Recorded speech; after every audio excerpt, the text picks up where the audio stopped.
Receiving the gold medal and recipient of the Founders Trophy, the 2023 Drum Corps International World Champion with a score of 98.975. 98.975, the Blue Devils!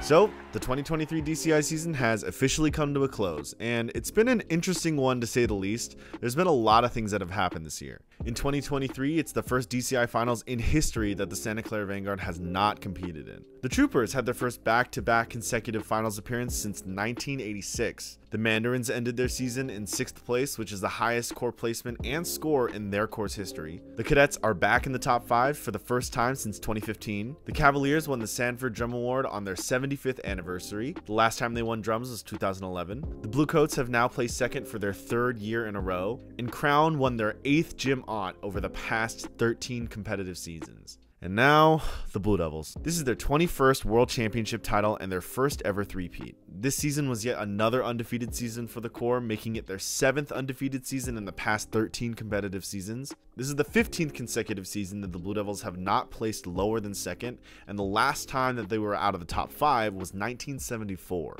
The color guard caption was awarded to the Blue Devils for the first time since their 8-year-long streak that ended in 2015. And in the past 2 decades of competitive seasons, the Blue Devils have won 45 of the 100 caption awards, with Carolina Crown following the Blue Devils with 14 caption awards, Cavaliers with 12, the Cadets with 11, Santa Clara Vanguard with 9, and the Bluecoats, Boston Crusaders, and Phantom Regiment all having 3 caption awards each. The last time the Blue Devils lost in a competition was on prelims, in 2019. When I was the drum major 1,468 days ago. Okay, but yeah, I'm sure none of you want to hear me talk about the Blue Devils any longer, so let's get back to this season and let's look at the numbers. The caption awards were pretty clear from the beginning. In fact, on prelims, semis, and finals, each caption winner won their respective caption every single night. The Fred Sanford Award for Best Percussion Performance goes to the Cavaliers. In percussion, the Cavaliers won with an average of 19.667 over the 3 nights, followed by the Blue Devils with a 19.4, the Boston Crusaders with a 19.383, and the Bluecoats and Carolina Crown tied for 4th place with an average of 19.233. This is pretty obvious going into finals week. I mean, we all really kind of knew that the Cavaliers were really strong in the lead. In fact, I don't recall ever looking at a sheet where they didn't win ones across the board in percussion.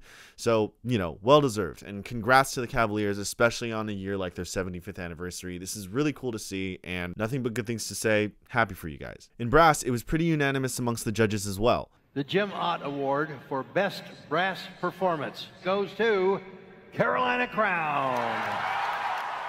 Carolina Crown took the Jim Ott with an average of 19.7. In 2nd place was the Blue Devils with an average of 19.483, and the Bluecoats came in 3rd with an average of 19.417.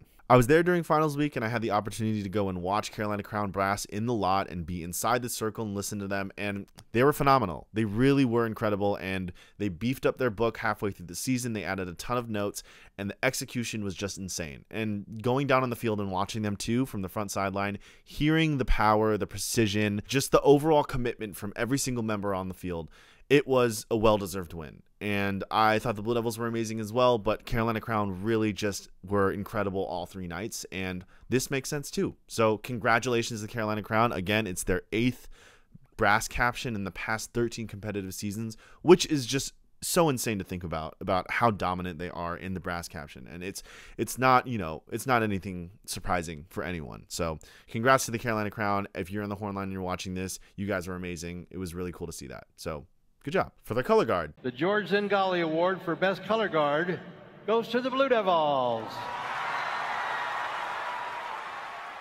The Blue Devils finally take back the Zingali for the first time since 2015, and they won with an average of 19.667. The Boston Crusaders came in 2nd with an average of 19.400, and the Bluecoats came in 3rd with an average of 19.3. If there was one caption where I think there maybe could be a possibility of there being a switch up, it was this one. But the Blue Devils, they were amazing all 3 nights, and it was really theirs to lose. And I think that they, you know, had an amazing show on finals, and they came through and they won all 3 nights. So again, congrats to the Blue Devils guard for winning the Zingali. The John Brazali Best Visual Performance Award goes to the Blue Devils. In visual proficiency, the Blue Devils had a pretty dominant lead. They got a perfect 20 on finals night, and over the 3 nights, their average was 19.867, with the Boston Crusaders coming in second with an average of 19.500, and the Bluecoats coming in third with an average of 19.433. A lot of people are not huge fans of the Blue Devils' visuals and design, and I'm certainly not one to talk, having been part of the organization myself, but from my personal perspective, I thought they were absolutely exceptional all 3 nights, and I'm actually kind of surprised that Carolina Crown got 4th, because they were doing so well in visual proficiency scores throughout the season, but yeah, Blue Devils win Vis with a perfect 20 on finals. And finally, general effect. The Don Angelica Award for Best Overall General Effect goes to the Blue Devils. Blue Devils won general effect as well with an average score of 39.408. Carolina Crown actually came in second with an average of 38.975, just barely beating the 3rd place Bluecoats with an average of 38.950. And I think this is a really interesting thing to see because general effect has such a heavy weight on the score, and to see that Carolina Crown had the higher average over the 3 nights is very interesting because, as you know, Carolina Crown got 3rd overall and the Bluecoats came in 2nd, and these scores are really neck and neck when it comes to GE, so it was really down to the execution of the members on the field that really made the difference between 2nd and 3rd. But the Blue Devils secured the general effect caption, and by a pretty hefty margin, and that had a lot to do with those score gaps between 1st and 2nd over the 3 nights. Now, the averages over the 3 nights only applies to the caption awards, but just for fun, let's take a look at what the averages of the overall scores were over the 3 nights. In 1st place, the Blue Devils with an average of 98.313. In 2nd place, Carolina Crown with an average of 97.196. And the Bluecoats just barely behind with an average score of 97.138. So I find this interesting because we average the scores for the caption awards, but we don't for the overall scores. And a lot of people have their own opinions on this, whether it should just be finals night for all the caption awards, or if it should be an average of all 3 nights, even for the overall score. But looking at these numbers, Carolina Crown would have gotten 2nd, just barely over the Bluecoats. And I guess that means that Carolina Crown is a little bit more consistent than Bluecoats. I don't know what this means, but obviously these numbers are arbitrary. This actually doesn't apply to anything, but I just thought it'd be interesting to look at these average scores as opposed to just the final numbers, because we average everything else, so might as well average the overall score. But at the end of the day, whether you like it or not, the 2023 DCI season was a pretty predictable season when it comes to the numbers, at least. I mean, it wasn't predictable before the season that Cavies was going to win drums, which is amazing.